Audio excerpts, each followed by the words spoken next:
Mesdames et messieurs, bonsoir. Jérôme Grivet, bonsoir. Vous êtes directeur général adjoint de Crédit Agricole SA, à la tête du pôle Finance Group de la banque.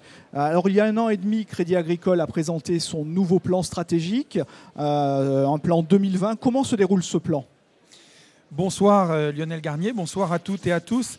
Écoutez, effectivement, c'est en mars 2016 que nous avons présenté au marché et au public notre plan stratégique que nous avons appelé Crédit Agricole 2020. Et je crois que nous pouvons dire que nous sommes sur la trajectoire que nous nous étions donnée. Nous avons restructuré financièrement le groupe avec l'opération Eureka qui a été achevée au milieu de l'année dernière. Nous avons cédé plusieurs actifs non stratégiques qui produisaient certes du résultat, mais du résultat non cash, et donc qui pénalisaient un peu notre capacité dans la durée à distribuer un dividende cash à nos actionnaires. Et puis nous avons procédé à quelques acquisitions correspondant à la stratégie que nous voulons développer. Et donc je crois que si on ajoute à cela les résultats financiers que nous avons publiés il y a quelques jours pour les 9 premiers mois de l'année 2017, je crois qu'on peut dire que nous sommes sur la trajectoire que nous nous étions donnée entre 2016 et 2019. En termes d'actualité un petit peu brûlante, il y a une question qui a trait à un aspect fiscal. C'est la super taxe de Bercy sur les résultats des sociétés. Les banques mutualistes ont eu l'occasion de faire entendre leur voix. Quel serait l'impact pour une banque comme la vôtre et est-ce que ça aurait une conséquence sur votre politique de dividende ?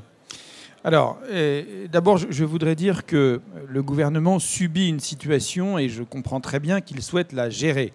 Il a dû constater qu'une taxe qui avait été prélevée tous les ans depuis 2012 était soudainement devenue illégale ou plutôt inconstitutionnelle et il doit rembourser. C'est parfaitement légitime et logique qu'il rembourse. Et il est d'ailleurs parfaitement légitime et logique que ceux qui ont payé beaucoup de cette taxe illégale soient beaucoup remboursés et que ceux qui, comme nous, ont payé peu, soient peu remboursés. Nous n'avons, et je n'ai aucun débat avec cette manière-là de voir les choses. Ce que nous avons voulu dire avec nos collègues banques mutualistes, c'est que la manière dont la surtaxe a été en tout cas pour le moment calibré, conduit effectivement à faire peser le gros du financement de ce remboursement qui, je le répète, est légitime, sur un petit nombre d'entreprises. Et les 3 grandes banques mutualistes qui se sont exprimées conjointement dans la presse il y a quelques jours sur ce sujet ont le sentiment, avec une facture annoncée pour L3 qui serait de l'ordre de 1 milliard d'euros, ont le sentiment effectivement de contribuer plus que de normal, plus que de justice au financement de ce remboursement. Quant à nous, eh bien, on supportera évidemment ce que la loi nous dira de supporter. Ça n'est pas de nature, je le redis, à remettre en cause la trajectoire de profitabilité que nous nous sommes donnée. Et quant à son effet sur le dividende de l'année 2017, il est trop tôt pour en parler, mais je crois pouvoir dire que nous ne remettons évidemment pas en cause notre politique de dividende qui consiste à dire que nous allons distribuer à nos actionnaires en cash 50% des résultats attribuables et que cet engagement de moyen terme, de long terme, s'accompagne d'un deuxième engagement qui est qu'en aucun cas nous n'entendons verser un dividende qui serait inférieur à 60 centimes par action. Ces 2 engagements ne sont pas modifiés. Et sur les prochaines années, pas d'inquiétude à avoir là-dessus, c'est une mesure ponctuelle et donc sur les prochains exercices, vous restez sur ce taux de distribution d'au moins 50%. Absolument, et effectivement, c'est une mesure tout à fait ponctuelle telle que nous l'avons comprise, qui vient effectivement sur l'exercice 2017 alourdir significativement l'impôt sur les sociétés sociétés. En revanche, dans le futur, l'impôt sur les sociétés va baisser. C'est une mesure que nous saluons d'ailleurs et qui bénéficiera aux grandes entreprises françaises qui font des bénéfices en France comme nous et qui bénéficiera donc à nos actionnaires, évidemment. Et donc, nous nous réjouissons de cela et nous ne remettons pas en cause notre politique de dividendes. Alors, il y a quelques instants, vous évoquiez le fait qu'au cours des 18 derniers mois, le groupe a renoué avec quelques acquisitions. Vous avez fait des acquisitions en Italie, vous avez fait des acquisitions dans la banque privée. Quelle est la trajectoire à laquelle on doit s'attendre pour le groupe aujourd'hui? Pendant des années, on a eu une sorte de glacis au niveau des acquisitions. Crédit Agricole est de retour sur le marché pour acheter des actifs bancaires? Je n'aime pas tellement cette idée qu'on soit de retour. Je pense qu'il faut simplement voir les acquisitions que nous faisons comme étant un des moyens, un des leviers de déployer notre stratégie. Et donc je vais saisir l'occasion de votre question pour rappeler les principes très simples qui sont les nôtres en matière d'acquisition. Premièrement, nous faisons des acquisitions dont nous avons les moyens. Et les quelques acquisitions que nous avons faites depuis 2016, l'acquisition par Amundi de Pioneer, notre projet d'acquisition de 3 petites banques de détail en Italie, les acquisitions de la banque privée, ce sont des acquisitions que nous savons financer nous-mêmes avec les ressources que nous dégageons par nos résultats. Deuxièmement, nous faisons des acquisitions dans des métiers qui ont en organique une dynamique de croissance. Une acquisition est là pour accélérer la croissance, elle n'est pas là pour suppléer à une incapacité de croître de façon organique. Troisièmement, nous faisons des acquisitions créatrices de valeur, c'est-à-dire qu'effectivement, nous devons être certains de pouvoir extraire des synergies de ces acquisitions et donc générer davantage de valeur que le prix que nous avons payé. Et quatrièmement, pour matérialiser cela, nous nous sommes donné un objectif de rentabilité de ces acquisitions, de ces investissements. Elles doivent générer, après 3 ans, un retour sur l'investissement d'au moins 10%. Vous avez évoqué le plan Crédit Agricole 2020. Vous avez également évoqué à l'instant l'acquisition de Pioneer. Est-ce qu'il est légitime de se poser la question de la révision de vos objectifs financiers pour 2019-2020 avec cette acquisition significative ? Non, on ne va pas réviser nos objectifs parce que je pense qu'une fois qu'on a donné une ligne directrice, une fois qu'on a donné un ensemble d'objectifs, il ne faut pas y revenir tous les trimestres en fonction de l'actualité. Si on les révisait parce qu'on a fait une acquisition, il faudrait les réviser parce que les taux d'intérêt ne sont pas ceux qu'on a prévus. Il faudrait les réviser parce que la fiscalité s'est assouplie ou s'est durcie. Donc je crois que voilà, nous sommes vraiment engagés à réaliser globalement les objectifs que nous nous sommes donnés en 2016 pour 2019. Nous avons la certitude que nous ne les atteindrons pas exactement comme nous avons prévu de les atteindre, parce que dans la vraie vie, il y a toujours des bonnes nouvelles et des mauvaises nouvelles, mais nous sommes également convaincus que nous les atteindrons globalement.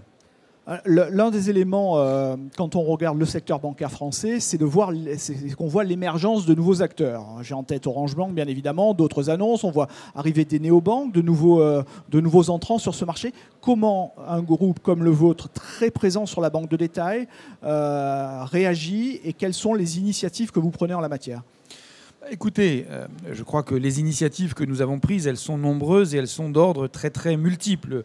Je pourrais citer par exemple la nouvelle offre, qui n'est pas une nouvelle banque, mais la nouvelle offre lancée par les caisses régionales ou annoncée par les caisses régionales pour un lancement dans les semaines qui viennent, qui s'appelle l'offre ECO et qui vise à doter les caisses régionales d'une offre d'accès, d'une offre de conquête de clients attirés par un produit très simple, avec un nombre de fonctionnalités limitées et un prix très bas. Cette offre ECO, donc, elle va être déployée dès la fin de l'année 2017. C'est un exemple de la façon dont nous, j'allais dire, c'est pas une question de réaction face aux nouveaux entrants, c'est une question de capacité pour nous d'intégrer à la fois les nouvelles possibilités offertes par les développements de la technologie et les nouvelles aspirations des clients auxquels nous voulons nous adresser.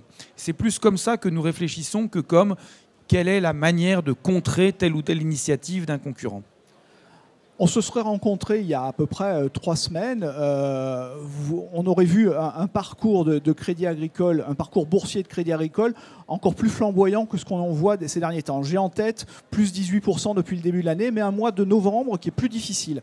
Alors qu'est-ce qui, selon vous, explique que le secteur bancaire, parce que ça ne touche pas Crédit Agricole, qu'est-ce qui explique que le secteur bancaire se retrouve sous pression depuis quelques jours, quelques semaines ? Alors effectivement, il y a une petite pression du marché boursier sur le secteur bancaire depuis quelques semaines, mais ne jetons pas le bébé avec l'eau du bain. Depuis le début de l'année, le titre a progressé de plus de 18%, alors même que nous avons détaché en mai un coupon de 60 centimes par action. C'est-à-dire que le total shareholder return, comme on dit, il est en réalité plus près de 24 ou 25% que de 18%. C'est pas si mal par les temps qui courent quand les taux d'intérêt sont au niveau auquel ils se trouvent. Et ça fait suite à une année 2016 où nous avions également beaucoup progressé. Donc, je crois qu'effectivement, de temps à autre, il y a ce qu'on appelle des rotations cycliques sur les marchés. Les marchés abandonnent la finance pour se réintéresser à des valeurs plus exposées au cycle économique. La croissance économique redémarre un peu partout. Ce n'est pas absurde que dans ces rotations sectorielles, il y ait un déplacement des centres d'intérêt. Moi, ce que je peux vous dire, c'est que je vais régulièrement rencontrer les grands investisseurs institutionnels et que ceux d'entre eux à qui nous avons parlé récemment voient dans la petite baisse que nous avons subie sur la dernière période plutôt l'occasion d'un point d'entrée qu'une source d'inquiétude. À l'occasion vous l'évoquiez il y a quelques instants, à l'occasion du projet Eureka, vous avez réorganisé l'architecture, la gouvernance du Crédit Agricole. Il reste sur vos activités et sur le business que vous faites avec les caisses régionales un point qui est un peu technique, qui s'appelle Switch 2, qui est, je crois, un mécanisme de garantie sur les activités d'assurance. Là-dessus, est-ce que compte tenu de la bonne tenue de vos comptes, de vos résultats et de votre parcours, est-ce qu'il y a lieu d'envisager un débouclage de cette situation et une remise à plat de ce mécanisme ? Alors, nous n'avons aucun tabou en la matière, mais nous n'avons non plus aucune obligation. Et si nous devions un jour regarder ce sujet, on le ferait simplement en ayant en tête l'intérêt de nos actionnaires et notamment de nos actionnaires minoritaires. Il se trouve qu'aujourd'hui, ce mécanisme compliqué, dans le détail duquel je pense qu'il n'est pas utile d'entrer, conduit à ce que les caisses régionales qui sont en dehors du périmètre coté apportent à Crédit Agricole SA, l'entité cotée, du capital à un coût très bas. Et donc ceci pour le plus grand bénéfice des actionnaires minoritaires. Donc à aujourd'hui, je pense que économiquement, financièrement, rationnellement, ce mécanisme est très intéressant et très attractif pour nos actionnaires et notamment nos actionnaires minoritaires. Alors le temps file vite, je voudrais aborder 2 questions avant qu'on se sépare. C'est au cours des dernières années, les banques sont passées par toutes les couleurs, hein, la peur, l'enthousiasme. Il y a sur l'amélioration des résultats ces dernières années, il y a eu un moteur puissant, ça a été la baisse du coût du risque. Le coût du risque, c'est les provisions qu'une banque doit constituer pour faire face à des créances douteuses, litigieuses. Comment voyez-vous l'évolution de vos portefeuilles de prêts? Est-ce qu'il y a à redouter une remontée du coût du risque au cours des prochains trimestres et années? Pour aller très vite, 1, le coût du risque, il est effectivement bas aujourd'hui. 2, l'amélioration de nos résultats sur la dernière période n'a pas reposé exclusivement sur la baisse du coût du risque. Elle a reposé d'abord et avant tout sur une amélioration de la profitabilité intrinsèque, hausse des revenus plus rapide que la hausse des coûts. Et troisièmement, nous ne voyons pas aujourd'hui de signes de dégradation de la situation de risque, mais évidemment, on ne peut rien exclure dans le futur. Un élément d'influence également pour le secteur bancaire, c'est l'avenir des règles prudentielles. On attend dans les prochaines semaines un dénouement de la question liée à Bâle IV, les règles prudentielles internationales. Quel est votre sentiment en la matière? Est-ce que c'est de nature à infléchir votre politique de constitution de fonds propres? Écoutez, on attend potentiellement, semble-t-il, une décision du comité de Bâle. Ça n'est pas une loi immédiatement applicable. Si cette décision du comité de Bâle arrive, il faudra derrière des directives européennes qui vont prendre beaucoup de temps à être discutées et puis votées. Et ensuite, ces directives elles-mêmes prévoiront certainement des périodes de montée en puissance des nouvelles règles. Donc ça n'est pas un sujet immédiat, c'est un sujet qu'on regarde avec une grande attention, ça n'est pas un sujet immédiat. Peut-être avons-nous le temps de prendre une question dans la salle. Je vois une question là-bas. Est-ce qu'il y a un micro pour monsieur? Oui, le micro arrive, monsieur.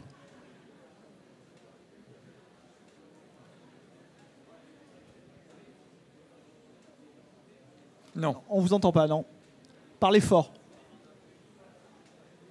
Ça marche? Oui. Je vais peut-être abuser, j'aurai 2 questions, mais elles sont très courtes. Très courtes. En premier lieu, je voudrais dire que je suis client du Crédit Agricole depuis 40 ans.